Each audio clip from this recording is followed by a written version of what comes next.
Good morning, everybody. All right, so this is actually Erev Shabbos, and we are Baruch Hashem finishing up the first Perek of Pirkei Avos on our first week after Pesach.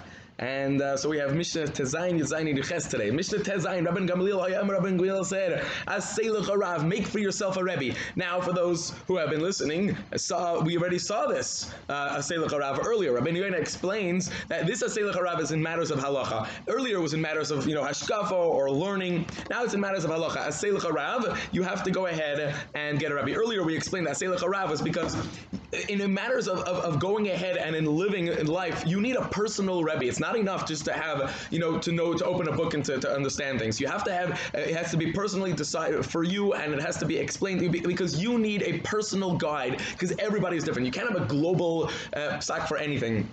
Here it's specific in learning. In an actual halacha, even in actual halacha, a person should go ahead and get a personal Rebbe, and histalik min hasafek. That will get you avoiding any types of confusion, any types of stakus. You could say, you know what, I don't need a Rebbe, I'll just be machmer or whatever. No, you need to have a specific Rebbe who will tell you what to do. And what's the pshat? You don't want to histalik min hasafek. Don't go through life by in a fog, in a haze, unclear. Yeah, maybe. You have to go with a clarity. It's in order to you want to go outside and have things clear. 2020 vision. Now, of course, it's a beautiful bracha to have clarity, but do the best that you could to have clarity. Having a Rebbe who is the best, and listening to advice is the best. Hasidim have this huge maila that they listen to the Rebbe and to the Rebbe, and everything that he says is 100% good. So, should I buy the house? A person can agonize. You can lose months of sleep over buying a house or leaving a job or this. But the Hasidim, they have this maila that they subjugate themselves to the Rebbe, and the Rebbe says, whatever the pshat is, lamaisa, they believe him. And Mamela, they don't live a life of Suffolk. They come out, but Rebbe said, I don't care. There's no other tzad.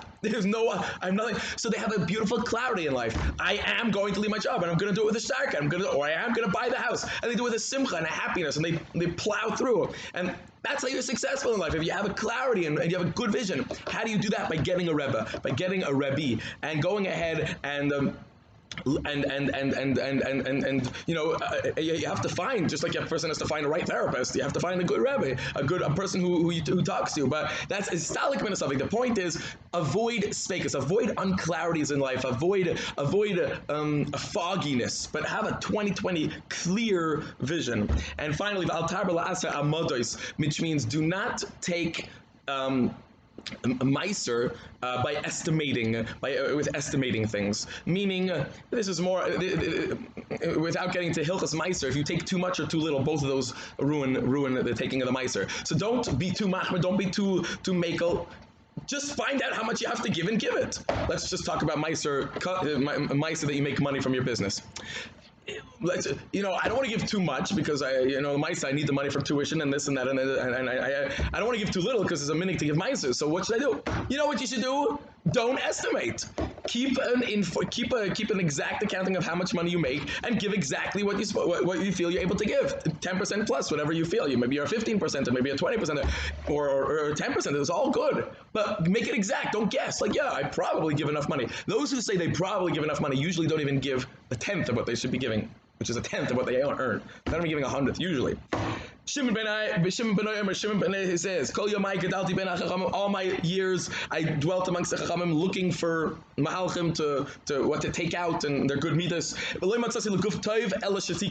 only found for a guf something that was good. It was silence. Silence is the best thing.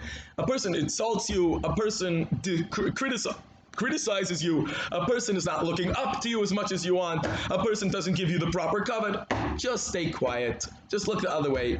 Sometimes a person comes home and he did this to me, all the kids are crazy.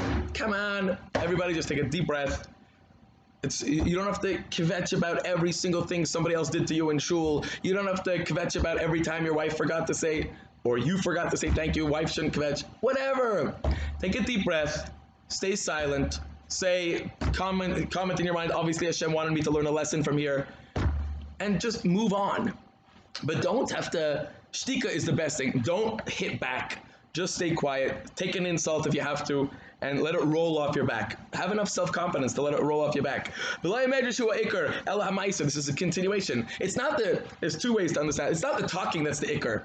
And the El HaMaisa. Now, the simple understanding over here is that a person who learns and learns and learns, but has no intent on completing what he learns, it's not worth it. Yes, learning is the most important thing that we do. The learning is, but only because we are learning, so we should know how to live. The learning is that we could become better Yidden. Now, the learning itself, such learning where you're learning to become a better Yidden, that's amazing. That's what holds up the world. But the learning has to be in order to bring you to Maisa. What happens if a person's learning about something that he's guaranteed never to gonna do? I'm learning to become a better, I'm learning how to do this. The point is that it's Nasa v'nishma, that's basically it. I'm going to, whatever it says, whatever my sugi comes out with, that's what I'm going to do. That's the attitude. When you go into a Seder, you have to say, okay, I'm here to learn what to do. And that's the attitude a person has to come in. But you have to come into a Seder saying, I'm learning what to do. So the ikr is the learning, but it's got to be what to do. Whoever speaks too much usually comes to chet. There's so much, of course, it's Chafetz Chaim's favorite line. There's Lashon Hara, there's Rechilas, there's Sheker, there's Nivel Peh. There's so many things that you can mess up with in the talking. So just get the midah of not talking too much. Don't become a big talker. And finally, Mishnah Yeches, wrapping up Mishnah. And by the way, this is Shimon, the son of Rabbi Gamliel, was when the Beis Hamikdash was destroyed. I think right now, Rabbi Shimon and Gamliel were after the Zman of the Beis Hamikdash being destroyed at this point. Rabbi Shimon and Gamliel Omer, so we're passing down the tradition all the way. We're now about 2,000 years ago. Rabbi Shimon and Gamliel Omer, we went through from the beginning of the second Beis Hamikdash to the end. Rabbi Shimon and Gamliel Omer, al shloish dvarim ha'olam oimed, on three things the world runs. Earlier we said that the world was created for. Now we're saying on three things the world runs. Al hadin, on judgment. You can't have a world without set laws. In other words, originally we said in Mishnah Beis, we said why the world was created. But